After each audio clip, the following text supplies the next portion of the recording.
Hello, everyone. Welcome to another episode of Cryptonized. This time we're doing a deep dive in the security token industry. There's not many people that understand tokenization, the history of it, and who's been in it for the last 5 years. I think some of you know I started in 2017 when we were just, what are we doing here? I was bringing companies public via ICOs, utility tokens, and then we experienced some securities, and we're like, how do we do an STO? It was very confusing. So it's good to know that we have an expert here, Ross Sham from Sobox, and he's gonna walk us through kind of the history and where we were and where we're going. It's very exciting. Everyone knows I'm participating in it with my company as well. So, Ross, before we kick things off, will you do a quick intro on yourself? No more than 30 seconds. Yeah, sure. Thank you. First of all, Mark, thank you for inviting, and it is a pleasure to be here. And I'm very glad to share some market insights and my vision on the tokenization to better understand how it evolves and where it's going. So I'm the Ross Shem. I'm the co-founder and operational officer in Stobox, and we are top 5 turnkey tokenization providers, and we're focusing on the tokenizing the private capital. And I personally have my financial background in hedge funds and in traditional industry, and then I turn my career into the tokenization, and already 5 years engaged in this industry, and very glad to develop it and to contribute it, and to make tokenization, to bring tokenization for the mass adoption. Yeah, and that's just it, right? I mean, Ross, why did crypto take off so fast in kind of, tokenization, security tokens, in the securities world? Why hasn't securities on the blockchain taken off yet? I know we're on the precipice of it, but why hasn't it taken off? Yes, exactly. So I think that we are just in the beginning. And when we started this business 5 years ago, it was completely challenging I times was there. for the tokenization because our company, for example, spent 2 years without zero revenue, zero clients. And in general, we started this business, and our journey begins from also 2017, 2018, and we participated in several blockchain conferences and saw that a few people searching their services that is related to the legal opinion that their coins are not securities. And we recognized, okay, if everyone search someone that it is not securities, we will focus on it. And since that time, we're knocking on the same door for the 5 years that calls tokenization. So I think that now the trend just started, and we see that BlackRock, for example, Yes, very huge. pushing the adoption of tokenization. Why? Because 99% of all of the companies around the world are private, and the total addressable market of tokenization, it is around 20 trillions of dollars, and it is a huge market. That's why, of course, BlackRock want to take a piece of this cake. So I think that the tokenization narratives are not so trending as a DeFi, for example, or crypto because of the regulation. But I just check the statistic and the metrics of the industry, and I see that tokenization and RWA, real world assets, are number 2 trend in the world now. Number 1 is DeFi, and number 2 is RWA. And we see a lot of companies, new companies or consultants or service companies trying to join this trend from utility tokens without any idea how tokenization works, because just it is a trend, like ICOs. So now they have like new badges, STO providers, STO advisors, and try and And they don't know anything they're doing. Trust me, a lot of them do not. I mean, I've had to go through basically a law course on how to do it. And I don't pretend to be a lawyer, but when you look at the laws and how confusing they are, what's your go-to place for regulating some of these securities that you're bringing on the blockchain? Are you out of Switzerland, Liechtenstein? What do you do? Where are you going? It is a very good question, because 5 years ago we started this business with paying lawyers to educate them what tokenization is. Yeah. And since Yeah. that time, we Exactly. created our own analytical department. And at this moment, we Yeah. analyze and spend more than 100,000 of hours to analyze pitfalls, cases, regulation, how it could be structured. So answering your question, there are several jurisdictions that works for STO that we are using. It is US, it is Liechtenstein, it is Switzerland, it is BVI, it is Germany, and sometimes Cayman Island.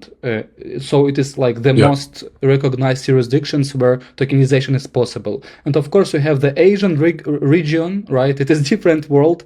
Like you have the regulation in Philippines and in Singapore with mass regulation, exactly. This episode sponsored by my company, Smart Blocks, where you can go and tokenize your real estate if you're a developer, or if you're watching from anywhere in the world, you can buy fractions in real estate for as little as $25 a token. Check it out, smartblocks.xyz. See, I think that's the number one problem with the adoption was the regulation. Everyone was scared. They didn't want to go to jail. If they're issuing securities, the crypto world just said, "F it, we're going to do it anyway." But anybody in the securities world's more conservative, like you and I, and we want to do things the right way and end up on the right side of the law.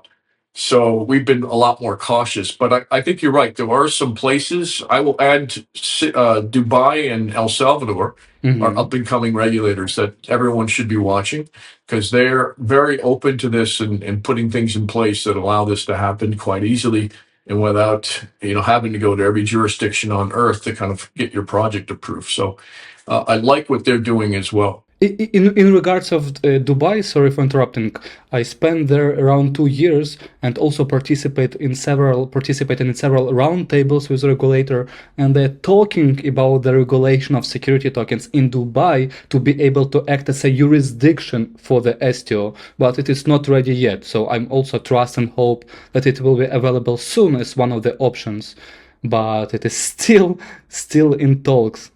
Yep, I get it. You could go to, I don't know did you talk to Vara at all? Yes, we had some communication with Vara and with their financial authority in Dubai Financial Free Zone. Yeah. And in general, Yeah, you okay. marked a very important question about the regulation because it is like number one question from our clients Yeah. when they thinking about to start the tokenization project. It is like the jurisdiction, and there are very Yes.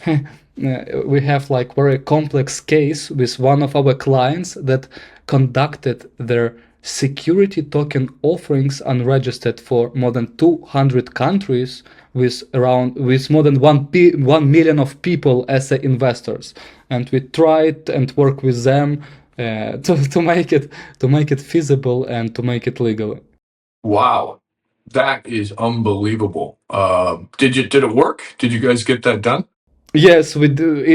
It took 1.5 years for us to solve all of their issues. Yeah, I'm sure 200 countries, that's a Yeah, lot of issues. I mean, a that's lot of almost issues. Exactly. So, I noticed you said you're in the US, so you're going through exemptions, I would imagine, a Reg D, 506C maybe? Exactly. What Mhm. Yeah. And maybe a Reg A every once in a while if they want to do multiple properties under, different what's it called? JVs or not JVs, SPVs. Mhm. Uh, not many people do Reg A's. I don't like them, but there are some people in the industry that like them because you could split them off and do multiple projects under one Reg A instead of having to refile a Reg D every time. But if you templatize the Reg D, to me, it's not that big of a deal. Do you have any thoughts on the U.S. market? Yes, so because our main regions of our clients are US, Canada, and UK, that's why we deal a lot with US-based companies. And I think that in 70% from all of our clients that are in US and structuring from the US, they are going under Reg D, Reg S in US and under the MiFID Yeah. exemption, MiFID 2 in Europe. Without any necessary offering memorandum registration. But the rest 30%, they are going under Reg A in US, and we have now several clients that are in the process of obtaining and getting the Reg A regulation for their offerings. And in respect of their legal entities types, right, they going under the Sirius LLC or SPV, as you mentioned. Yeah.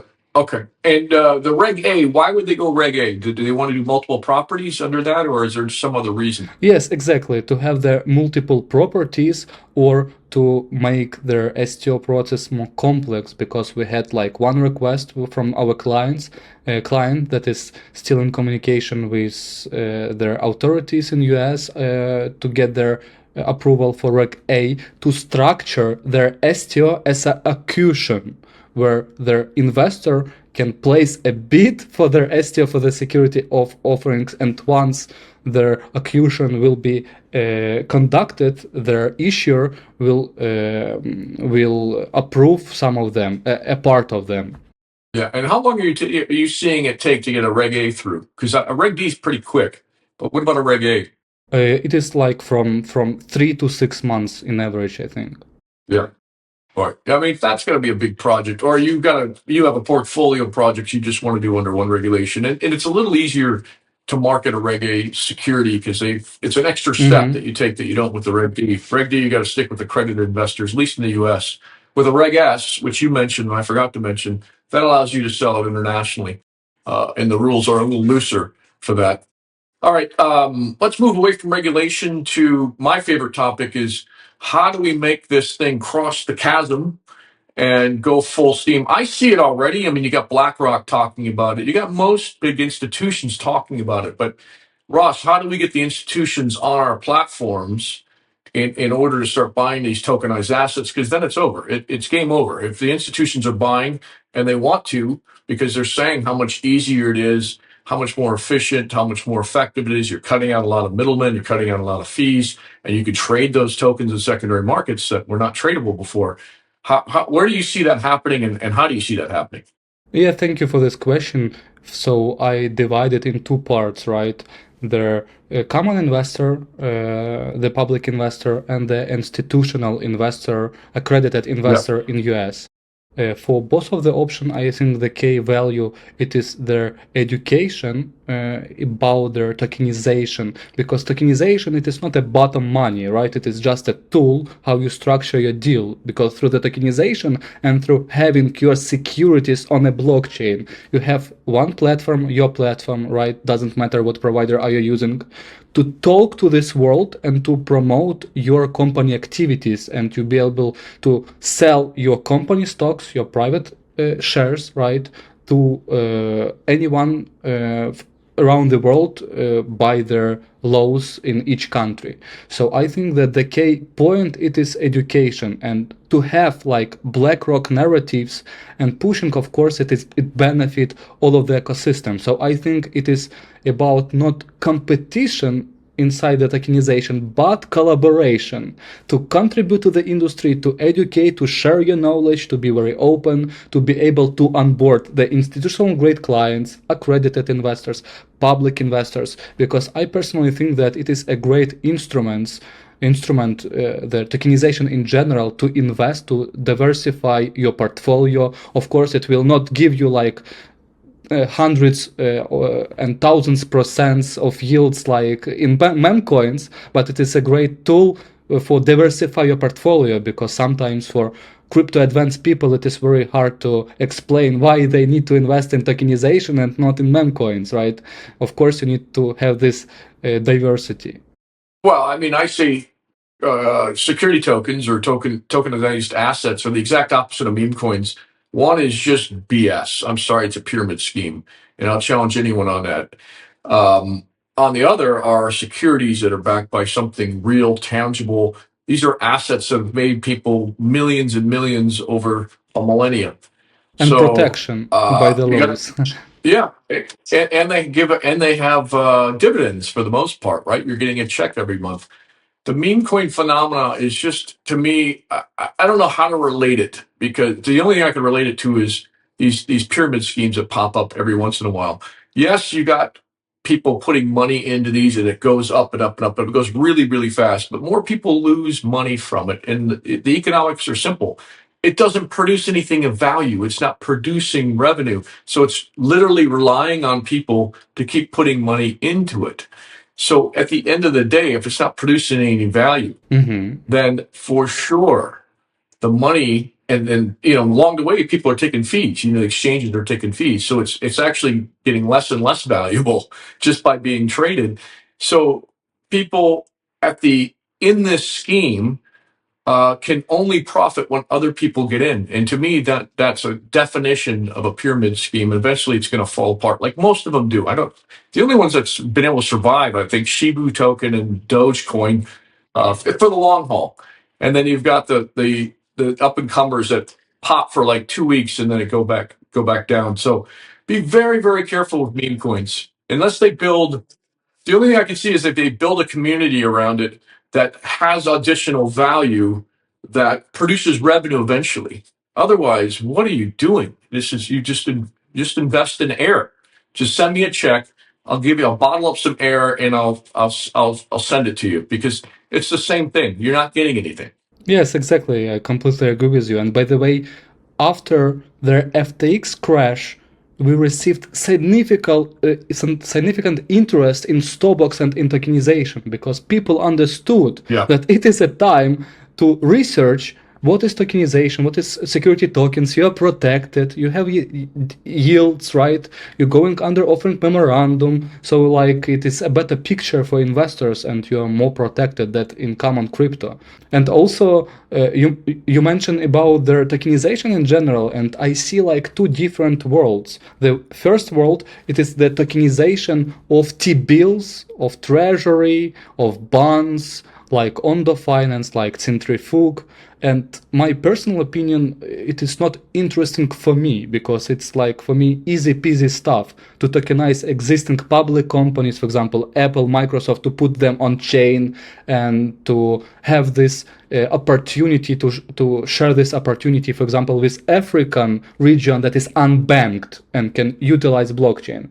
But anyway, for me, it's a bit boring. So where we are focusing, it is tokenization of private capital, private business, small and medium enterprises. And our general mission, main mission, it is to bring tokenization on the streets, to be tokenized the restaurant, the bar on your street. Because I see a real value here when a new restaurant will open, or new real estate will be developed, or new manufacturer will be released. It is a new value for people, because many people around the world do not care about US treasuries that are tokenized. But to be able to tokenize your own private company as a businessman, of course, we need to solve many challenges. The threshold from the technical standpoint, from the legal standpoint, from the financial standpoint, to be able to enter tokenization easily and tokenize your business. But I personally believe in community-driven businesses, where you have your customers, you have your community that supports you, whom you can offer your shares under the securities laws. For example, for public investors, under the thresholds, under their exemptions, or for institutional investors, accredited investors. But I believe in this community power, where you pitch your project not to VCs that are trying to control your business, and there are several moments, but to the community of people that believed for you. And we have a big expansion of their social medias, TikTok, Instagram, YouTube, and tokenization of your business. It is a great add-on to your general picture and construction, how you can promote yourself and benefit from it in legal way. Yeah, I love it. I mean, I never thought about that use case, but it's a great use case. You could also add to it that if you are a token holder and you walk into one of those establishments, you get something discounted or free, and then I think in the future, as the blockchain integrates with our financial system, you'll be able to see the immediate impact of you walking into that restaurant and using either dollars or something else, crypto related, how that impacted the restaurant financially, and maybe your token holding financially. So you could see the direct relationship to the activities and behavior of you and everything around you that you own. I mean, that's pretty incredible. But that's where it's headed. That's exactly what I think is going to happen. So for me, I'm very excited about the future, and I see a very, very well integrated future.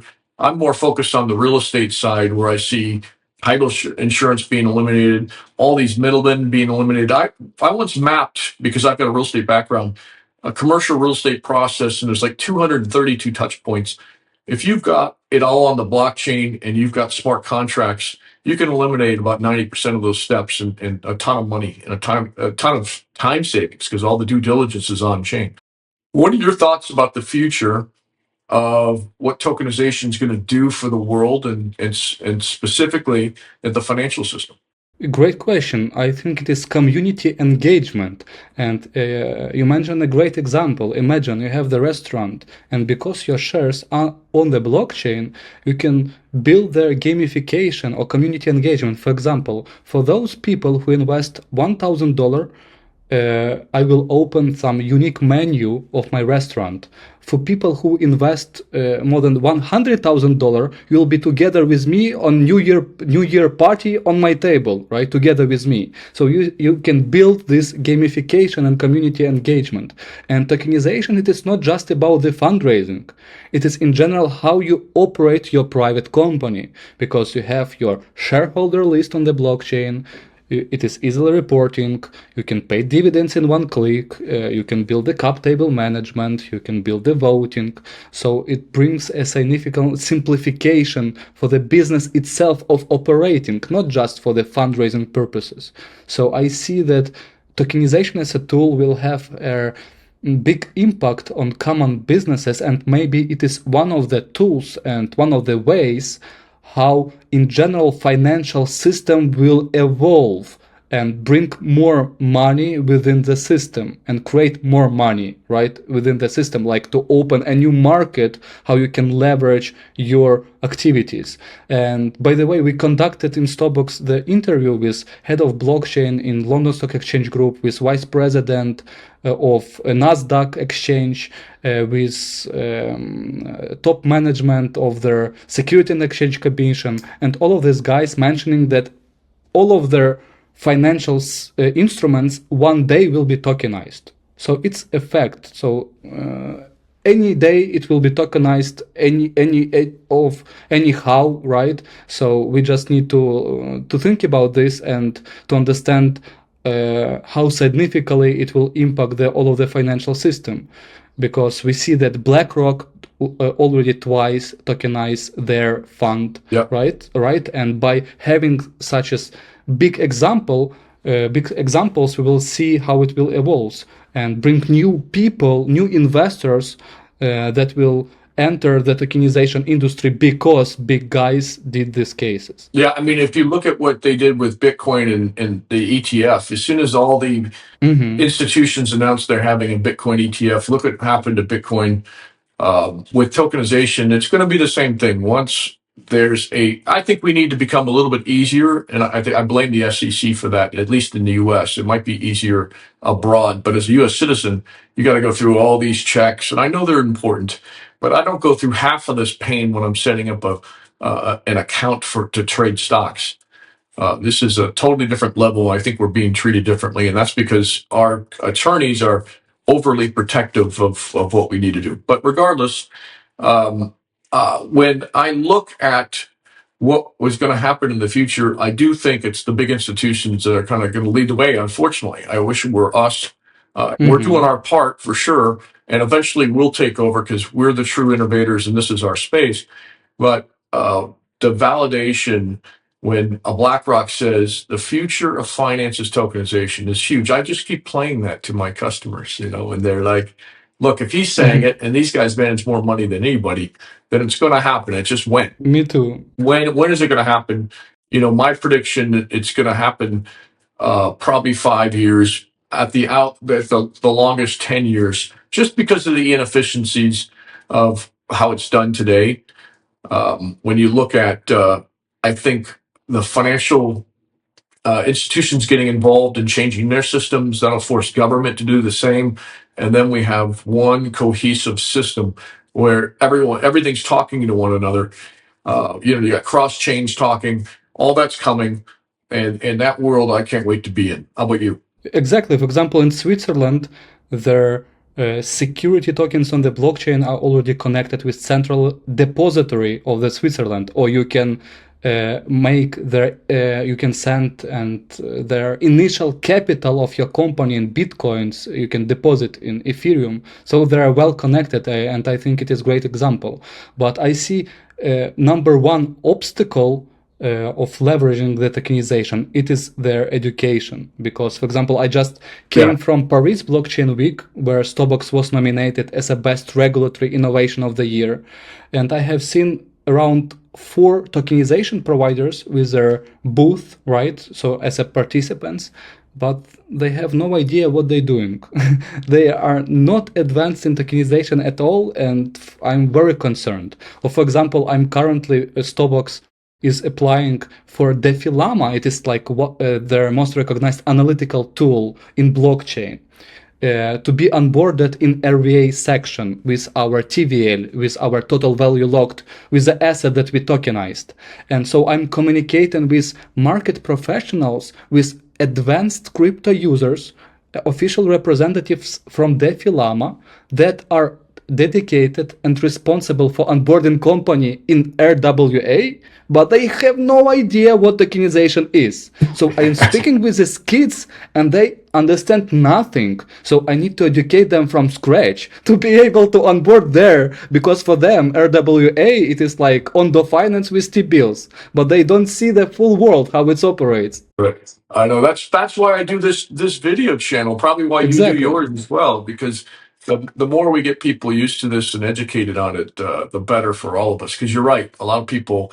For me, the number one thing they don't get is the regulation around the world, and I'm not even an expert on it, and I've studied it. It is very complex, and you got to be careful, especially here in the U.S., that you don't set it up wrong, else you're going to get one of those Wells notices. Nobody wants that. Exactly, but I see that now the clients that we are getting are more educated about the tokenization. Yeah. So with the adoption, Oh yeah, they do the research. yes, yeah. So I think that maybe the consulting or general understanding becomes as a commodity, right? With like ChatGPT, with the several ways how you can structure it, and someday it will be commodity with the adoption of the industry. Well, we're way over our time, but how do people find you, Ross, online? You're very active on Twitter. Where else can they find you? Your YouTube channel. Let everyone know where they can find you. Sure, thank you. You can find me in Twitter, Ross Shemeliak, right? Or you can find our YouTube channel, Stobox, STO Box, on YouTube, and learn more about tokenization and have your own insights on it. All right. Well, Ross, it's been a pleasure. We got to do another one of these because you've got a wealth of knowledge that people need to hear. So thanks for being on the show, and we'll catch you next time. Sure, thank you. Thank you for your energy. Thank you for inviting me, and it was a pleasure to be here.